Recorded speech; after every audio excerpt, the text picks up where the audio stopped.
విజయనగరం జిల్లా రాజాం నియోజకవర్గంలో మాజీ మంత్రి కోన మురళీ మోహన్ ఆధ్వర్యంలో 79వ స్వాతంత్ర్య దినోత్సవ వేడుకలు ఘనంగా నిర్వహించారు.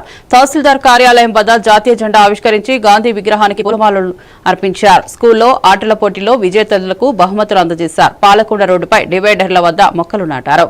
ప్రెస్ క్లబ్ ఆవరణలో కూడా మొక్కలు నాటుకు ఘన సంబరం జరిగింది. స్వాతంత్ర్య దినోత్సవం ఘనంగా సాగింది.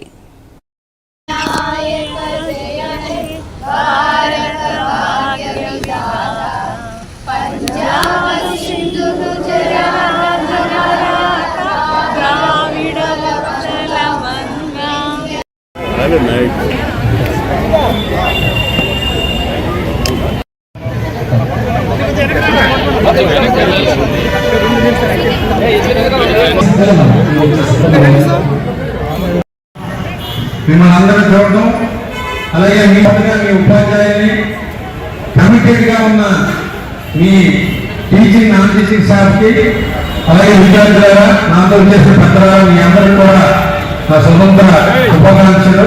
నియంత్రణ పాలన జరిగింది, కానీ మన దగ్గర జరగలేదు. ఎందుకంటే మనకి రాజ్యాంగం అలాంటి హక్కులు కల్పిస్తుంది.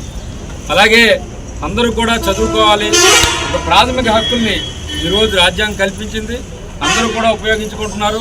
అలాగే ప్రభుత్వాలన్నీ కూడా మన కోసం అన్ని విధాల పథకాలు కానీ, లేకపోతే ఉచిత విద్య, ఉచిత వైద్యం కూడా ఇవ్వడం జరుగుతుంది. మరి ఈరోజు చూసుకుంటే మనం భవిష్యత్తుని నిర్మించాలంటే అందరం కూడా కష్టపడాలి.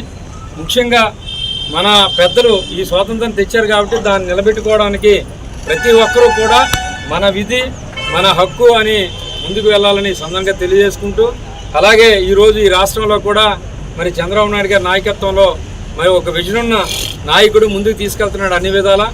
మరి మనం కూడా దేశంలో నెంబర్ 1 రాష్ట్రం అవ్వాలని మరి ప్రయత్నం చేస్తున్నాం. మరి అలాగే 20 కూడా మన ప్రభుత్వం నిర్ణయించింది.